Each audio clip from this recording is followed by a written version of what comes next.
Bonsoir à tous, soyez les bienvenus dans ce journal. Au sommaire de ce dimanche, il y a d'abord du football avec cette belle victoire des Monégasques hier soir au Stade Louis II. 2-1 face à leurs voisins de l'OGC Nice. Le derby de la Côte d'Azur, finalement maîtrisé par les hommes du Rocher, leur permet d'accéder à la deuxième place du classement de Ligue 1 au terme de cette 27e journée. Les détails de la soirée dans quelques instants. Nous avons avancé d'1 heure cette nuit à 2 heures. Il était 3 heures. Pour certains d'entre vous, c'est une actualité anodine, mais pour d'autres, elle a toute son importance. C'est le cas pour le professeur Damien Daven. Il est chronobiologiste et sera notre invité ce soir pour nous parler des effets sur le corps de ces rituels d'hiver et d'été. Lundi dernier s'est tenue la 16e édition de la Monaco Blue Initiative au musée océanographique. Plusieurs experts étaient réunis pour discuter des défis mondiaux autour de la gestion et de la protection des océans. Parmi eux, il y avait Olivier Poivre d'Arvor, qui est l'envoyé spécial du président français Emmanuel Macron pour préparer la conférence des Nations Unies sur l'océan qui se tiendra en juin à Nice. Pour l'occasion, il nous a accordé une interview que vous pourrez suivre dans une dizaine de minutes.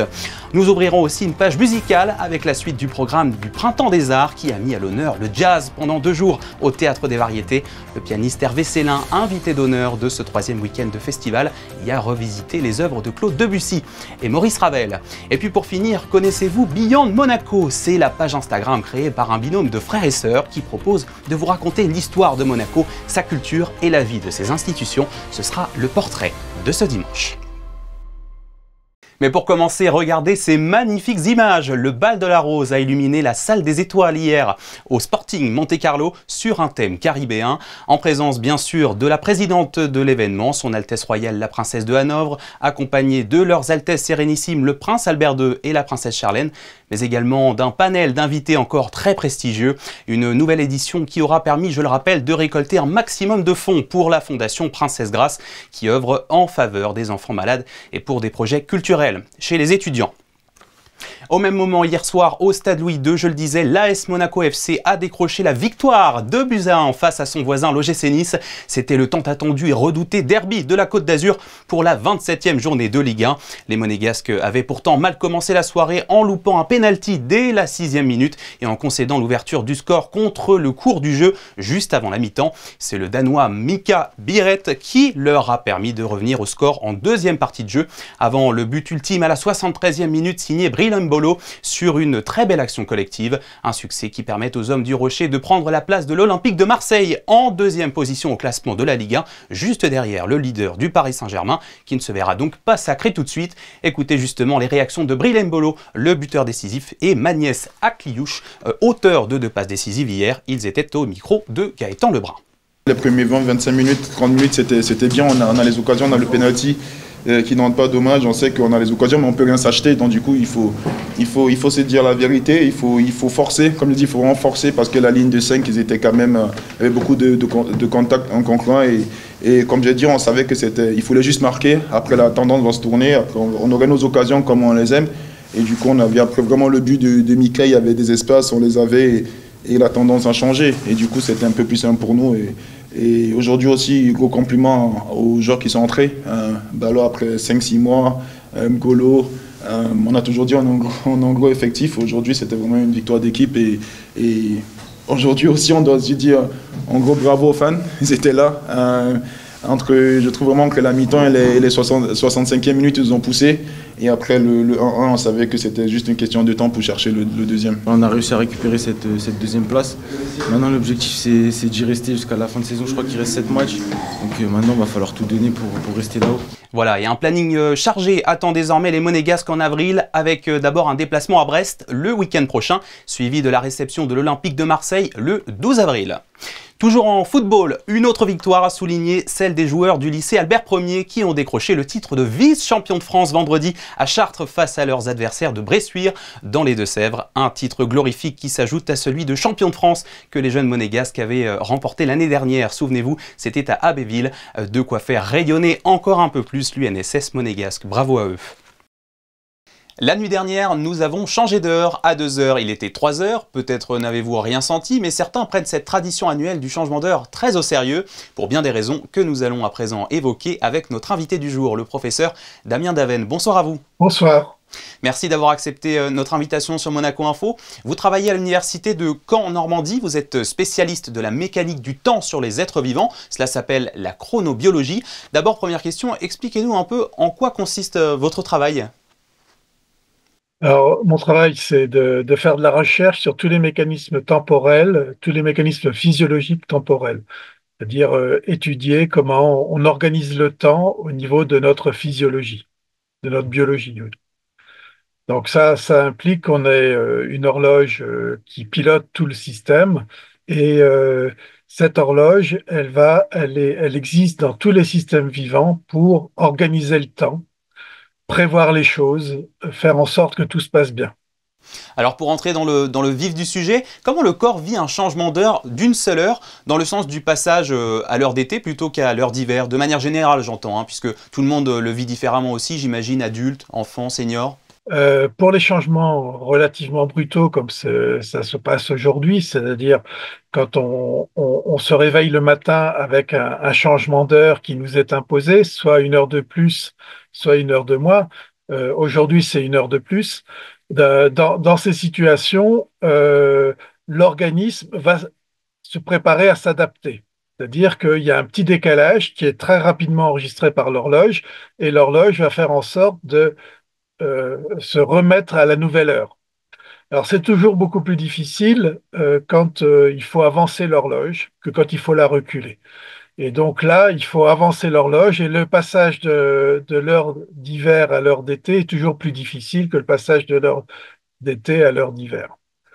L'autre raison pour laquelle c'est plus difficile, c'est qu'on va avoir, au lieu d'avoir qu'une heure de décalage par rapport à l'heure solaire, on va avoir 2 heures de décalage.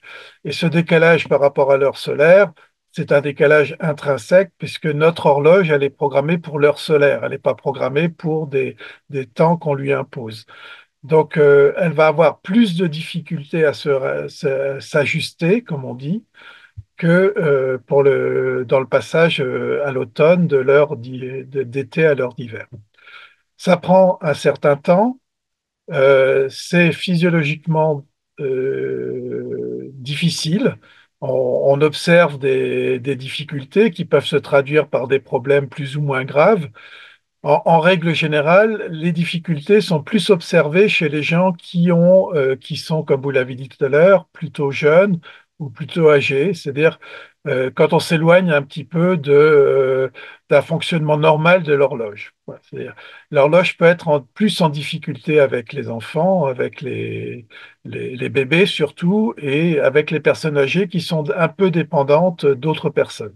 Et rentrer à Paris d'un voyage à Tokyo avec un décalage horaire de 8 heures en comparaison, qu'est-ce que ça change sur le corps? Ah oui, oui, alors le décalage horaire de 8 heures est beaucoup plus impactant que le changement d'heure d'une heure, hein, c'est vrai. Le changement d'heure d'une heure, la plupart d'entre nous ressentent très peu, en fait. Néanmoins, on observe quand même deux types de réactions, des réactions individuelles ou surtout sur les personnes qui ont des difficultés à adapter leur propre horloge pour des raisons X. Hein. La plupart du temps, c'est parce qu'ils font pas attention à leur rythme biologique. Ces personnes ressentent plus de stress que d'autres personnes. Ce stress peut se traduire par des problèmes cardiovasculaires si on est déjà sensibilisé, si on a des maladies chroniques, etc. Et, et puis, deuxième type d'effet, c'est les effets sociétaux, parce que on va être décalé par rapport à nos habitudes.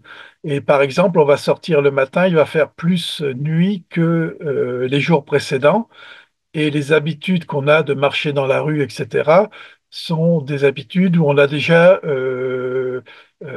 on s'expose plus à des accidents quand on marche dans le noir que quand on marche au jour. Et ça, on a un peu perdu l'habitude de se déplacer dans le noir alors c'est vrai pour les conducteurs de voitures, c'est vrai pour les gens qui marchent à pied, c'est vrai pour ceux qui prennent leur vélo. Donc on observe dans les 2, 3 jours qui suivent le changement d'heure, un peu plus d'accidents que d'habitude. Ouais.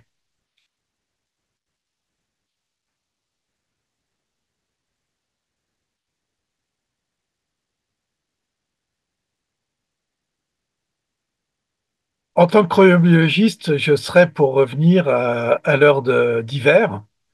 Mais c'est ça qui pose problème en fait. Pour la plupart d'entre nous, et je suis l'un des premiers, on aime beaucoup les longues soirées d'été où on peut discuter entre amis, prendre l'apéro, etc. Et ça reste marqué. C'est un plaisir qui revient tous les ans d'avoir des belles soirées d'été. Et c'est pour ça, en fait. Mais on ne peut pas garder ces belles soirées d'été l'hiver. Ça voudrait dire que, par exemple, en décembre, le jour ne se leverait qu'après 10 heures du matin. Ce qui fait des matinées très longues dans le noir, qui ont des conséquences assez négatives sur la santé des individus et puis sur les risques accidentels, comme je l'ai décrit tout à l'heure. Et ce sera le mot de la fin. Merci beaucoup Damien Daven, professeur émérite en chronobiologie à l'Université de Caen-Normandie, de nous avoir éclairé sur ce sujet, somme toute passionnant. Merci à vous. Merci à vous tous.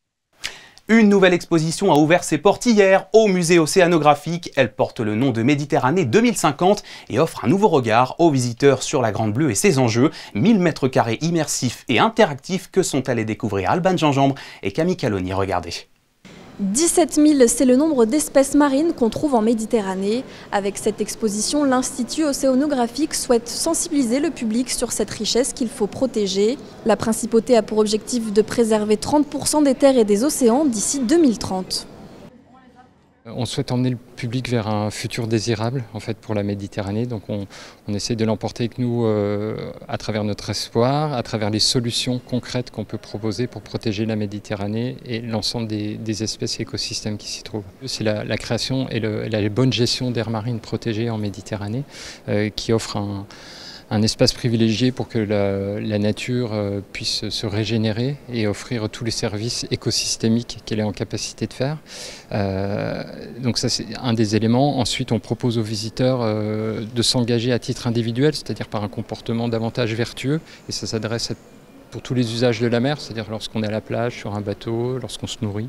Alors c'est des petits gestes du quotidien qui, couplés à ceux des pouvoirs publics, mais aussi des entreprises, du secteur économique, peuvent faire levier et atteindre une masse suffisamment importante pour pouvoir être impactante sur ces questions de préservation des écosystèmes. Une exposition immersive sur plus de 1000 mètres carrés, avec 4 espaces thématiques pour nous faire voyager dans la Méditerranée du passé et celle du futur. Un futur idéalisé de la Méditerranée en 2050 si l'on prend les bonnes décisions dès maintenant.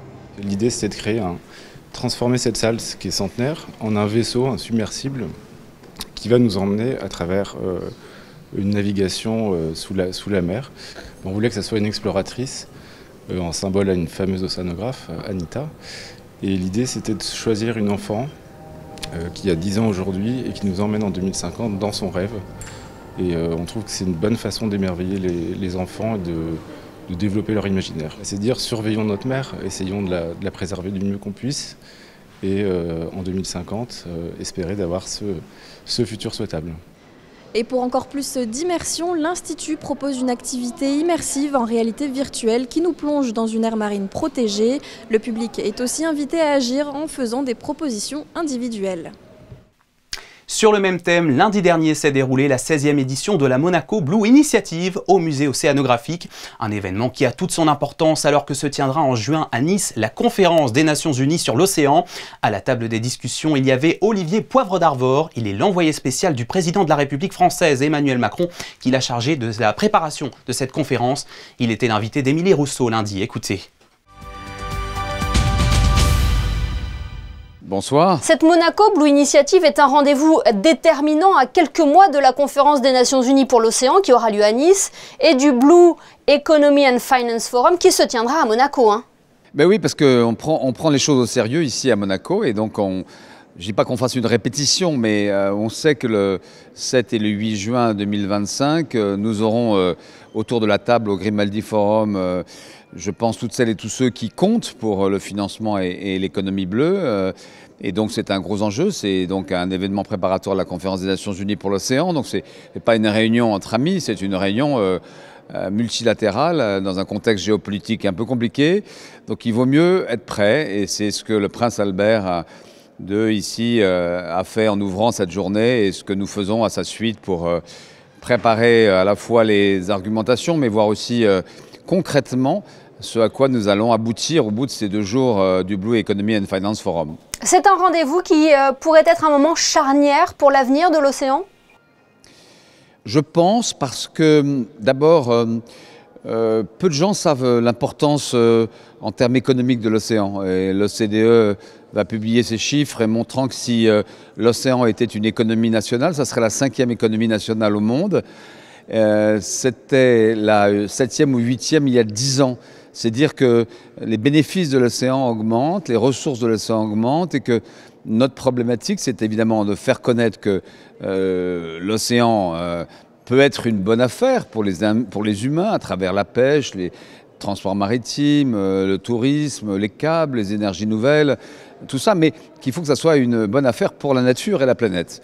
Est-ce qu'aujourd'hui, l'océan, sa défense, son rôle sont assez mis au cœur des discussions internationales? L'UNOC ne sera que la 3e conférence des Nations Unies sur ce thème.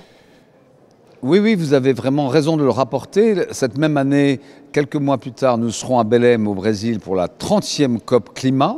C'est dire qu'il y a une différence d'agenda importante. L'océan est un sujet relativement nouveau, qui dans le fond est devenu un sujet global il y a peu de temps, avec ces conférences des Nations Unies pour l'océan, il y a maintenant à peine 7 ans. Et donc, non seulement il nous faut rattraper le retard, mais il nous faut aller vite, et nous pouvons aller vite. L'océan, c'est beaucoup moins compliqué que le climat. Le climat, c'est beaucoup de problèmes, et faire face au changement climatique, c'est pas gagné. Et est-ce que le traité des Nations Unies sur la haute mer est déjà une petite victoire? On le rappelle, il a été adopté il y a près de 2 ans. Il faut maintenant qu'il rentre en vigueur, et pour cela, il faut qu'il soit ratifié par 60 États. Absolument décisif, si vous voulez. C'est pour expliquer peut-être aux Monégasques et plus généralement à l'ensemble des citoyens ce que ça représente, on va décider de l'équivalent de 40% de la gouvernance de la planète. 40% de la planète, c'est 60% de la mer, la haute mer, et 40% de la planète. Voilà. Ça n'est rien que ça. Et pour ça, il faut que 60 pays ratifient un traité. Monaco l'a fait, bravo. La France l'a fait, bravo. Mais il en reste encore 30, 35, plutôt 40 même aujourd'hui, d'ici le 9 juin. Mais nous y travaillons avec notre diplomatie et tous les pays sont très engagés, y compris dans ce moment un peu complexe de la géopolitique où je pense que tout le monde comprend l'intérêt de la communauté internationale d'enfin disposer d'un système de gouvernance et de protection et d'exploitation durable de cette immense partie du monde. Et on l'entend dans vos réponses, les solutions d'avenir sont là, hein. L'économie bleue en est une. Absolument, et c'est des solutions réparatrices. Souvent, elles sont bénéficiaires pour ceux qui les mettent en œuvre. Elles sont bénéficiaires pour les pays aussi. De l'océan, beaucoup de ressources peuvent être tirées.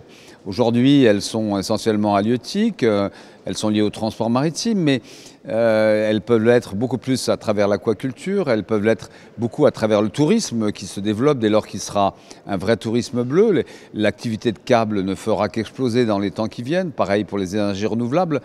Et enfin, les ressources génétiques qui pourront être trouvées repérés dans la haute mer, évidemment, leur partage à l'échelle internationale sera vraiment très effectif. Olivier Poivre-d'Arvor, puisque vous le soulignez, quel regard portez-vous sur l'implication de la principauté dans le domaine de la protection de l'océan et de sa connaissance? C'est d'une simplicité absolue. Monaco a tout commencé. Il faut le redire. Pas parce que je suis à Monaco ici et que j'ai beaucoup d'amitié respectueuse pour le prince Albert. Monaco a tout commencé il y a exactement 100 et quelques années avec le travail qui a été celui d'un souverain qui en même temps était un passionné de la mer. N'existait pas avant. Et cette continuité, un siècle consacré à la connaissance de l'océan, produit aujourd'hui ce que ça produit, c'est-à-dire que si le président de la République, Emmanuel Macron, a choisi Nice avec Christian Estrosi, le maire de Nice, pour que ça soit la capitale mondiale des océans pendant cette conférence des Nations Unies.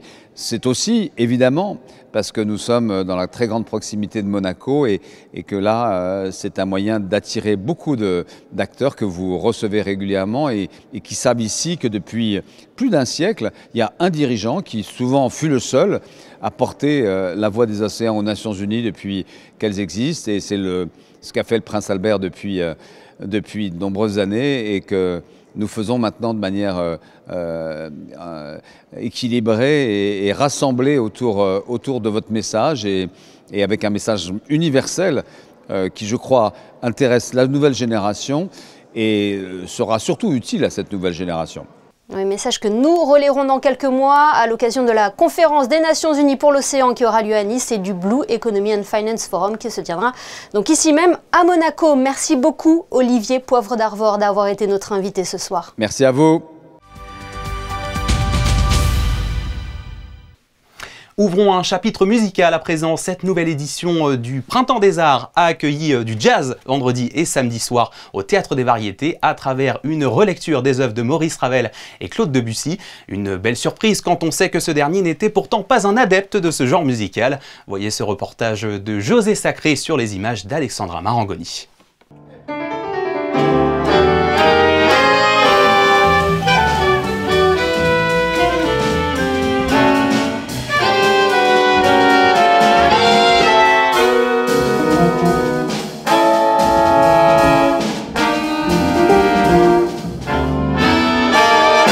Heureuse surprise pour les amateurs, le jazz était invité dans cette édition du Printemps des Arts de Monte-Carlo, pourtant dédiée à Pierre Boulez à l'occasion du centenaire de sa naissance. Pierre Boulez qui n'appréciait pas particulièrement le jazz. Est-ce vrai? Oui, il trouvait ça très prévisible. Il pensait que le jazz était une musique d'excitation et de calme.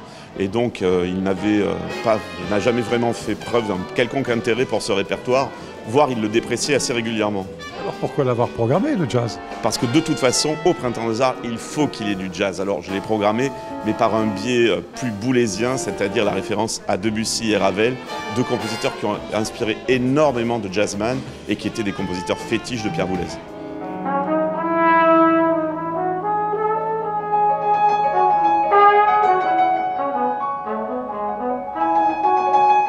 Vendredi 28 mars, sur la scène du Théâtre des Variétés, un formidable duo de musiciens s'est livré à une relecture jazz d'œuvres de Claude Debussy et Maurice Ravel. Claude Egea au bugle et Hervé Salin au piano.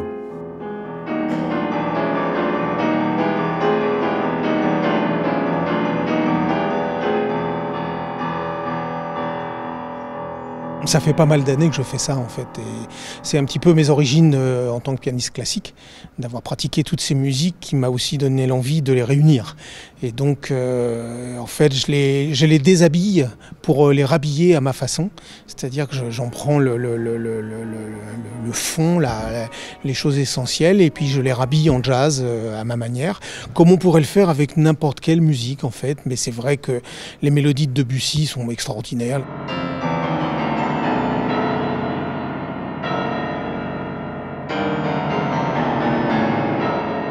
Dans le concert que vous donnez ce soir, il y aura une part d'improvisation? Il y aura une part d'improvisation, elle n'est pas très importante parce que en fait tout ça, pour réhabiller, restructurer ces musiques-là, c'est un gros travail d'écriture en fait. Mais l'écriture c'est une forme d'improvisation aussi, dans la mesure où l'improvisation est plus une attitude qu'un répertoire. Maintenant il y a aussi des vrais moments d'improvisation avec juste comme une grille d'accords comme on dit, et puis le piano qui improvise, c'est-à-dire une musique qui se crée sur l'instant, qui ne sera pas la même que celle d'hier soir ou que celle de demain.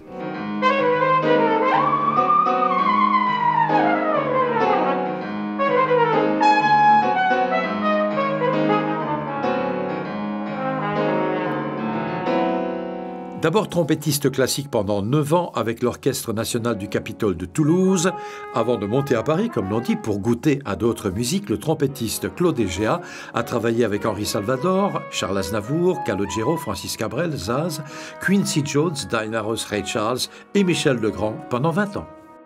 J'aime tout jouer. Par contre, dans le duo, pour moi, ça va être un peu plus difficile parce que piano, je ne suis pas à la trompette ce soir, je suis au bugle. Hein. Ah, d'accord. Oui, je suis au bugle, c'est un peu plus doux. Et du coup, c'est quand même assez délicat comme partition. Mais bon, allez, on est là pour la musique, on est là pour s'amuser. Hein. Franchement, moi, je le prends comme ça. Pas de challenge, pas de pression pour rien, ça ne sert à rien. On va s'amuser, vraiment.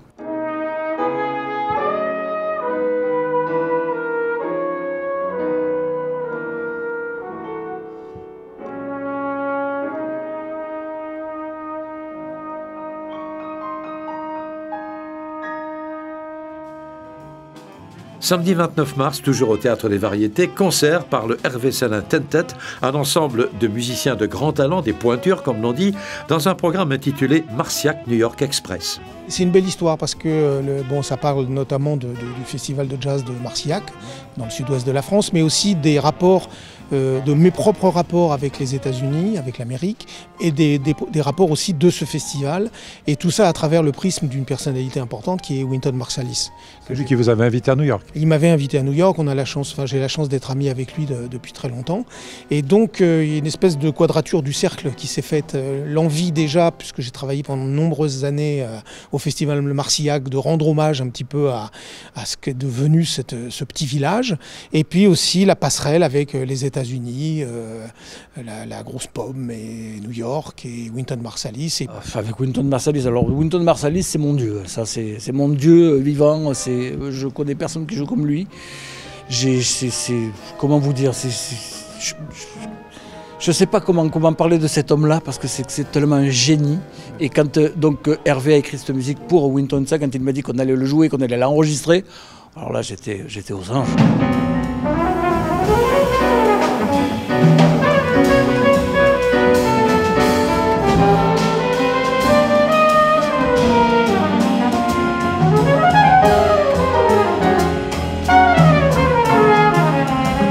Est-ce que le jazz se porte bien aujourd'hui? Le jazz se porte à la fois bien et pas bien, parce que le jazz est très vivant. Il y a d'excellents musiciens. Moi, j'ai été professeur au Conservatoire de Paris pendant 30 ans. J'ai formé des professionnels du jazz. On a des pépites dans les jeunes musiciens qui vont faire le jazz de demain. Le problème, c'est qu'ils sont très, très, très nombreux et que l'offre ne suffit pas à la demande. Donc, c'est compliqué. C'est compliqué et puis c'est comme partout, hein.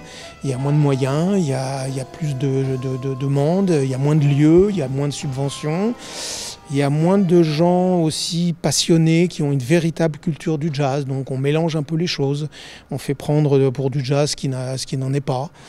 Donc c'est compliqué, mais il faut rester optimiste. Et cette musique-là, elle traversera toutes les époques et toutes les épreuves parce qu'elle est plus forte que la mode quelque part.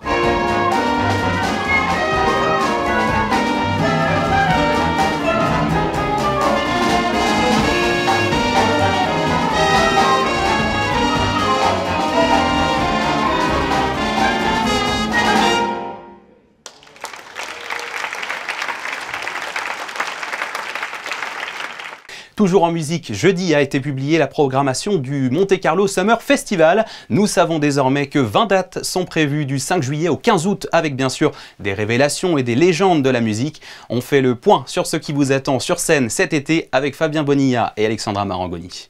Le 12 juillet, le Gala de la Croix-Rouge accueillera le rebelle punk rock britannique Billy Idol.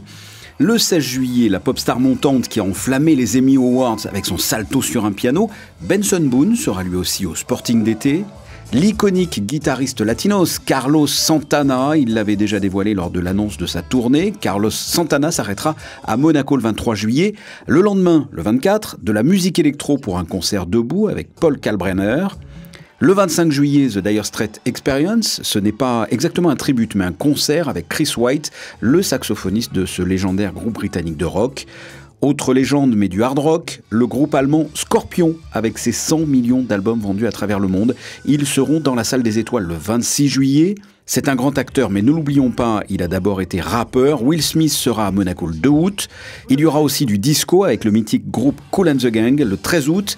Et pour finir, l'artiste italienne Giorgia viendra clore ce festival le 15 août. En résumé, 2025 devrait être un bon cru avec entre autres Santana, Benson Boone, Scorpion, Kool and the Gang ou encore Will Smith. Des stars à découvrir dans une salle qui permet la proximité. Ce sont des artistes qui sont habitués à des zéniths, des arénas et des salles combles et archi gigantesques. Donc je dirais qu'on a le défaut de notre qualité. Donc je mets en avant toujours le fait qu'on puisse avoir une proximité avec le public. Et j'ai un bon souvenir avec Sam Smith et Lenny Kravitz. Lenny Kravitz, il est venu sur scène l'année dernière et il a dit « Cette salle est plus petite que mon salon à Malibu », je ne sais pas où il a une maison et tout.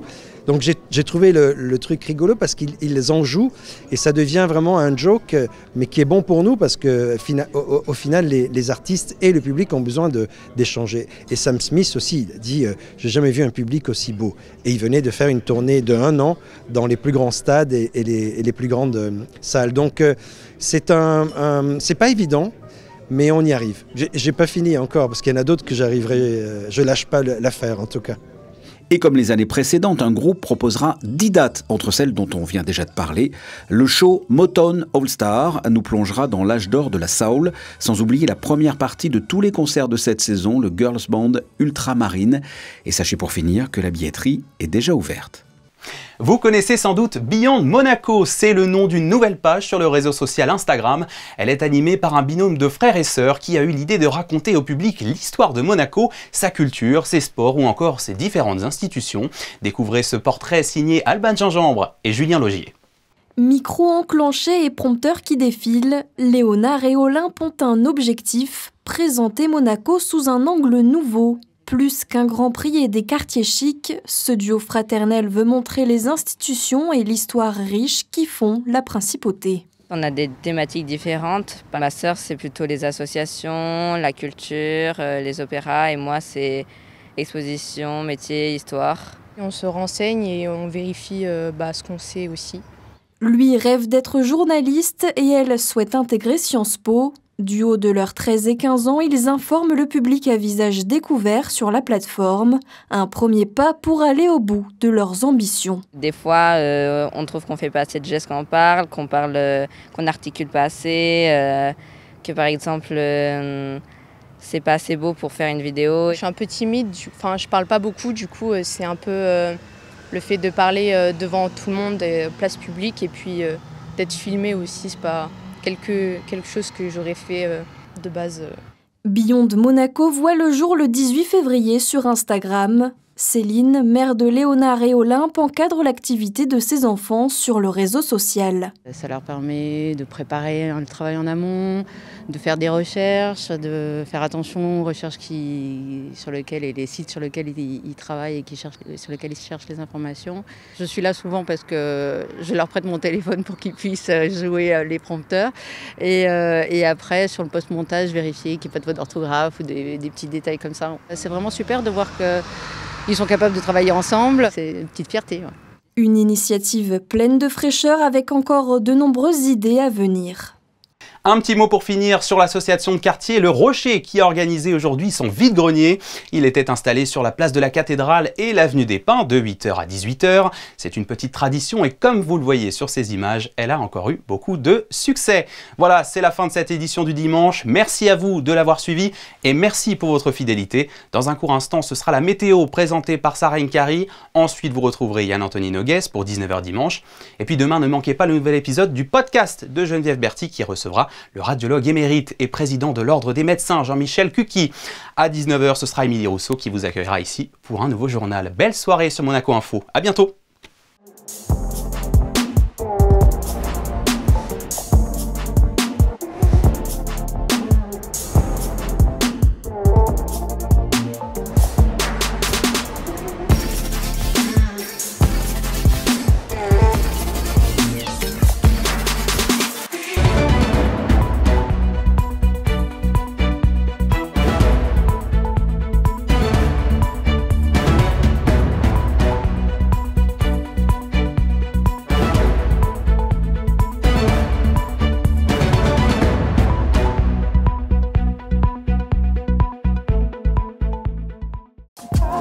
Retrouvez la météo avec Maya Bay, le restaurant référence thaï japonais de Monaco.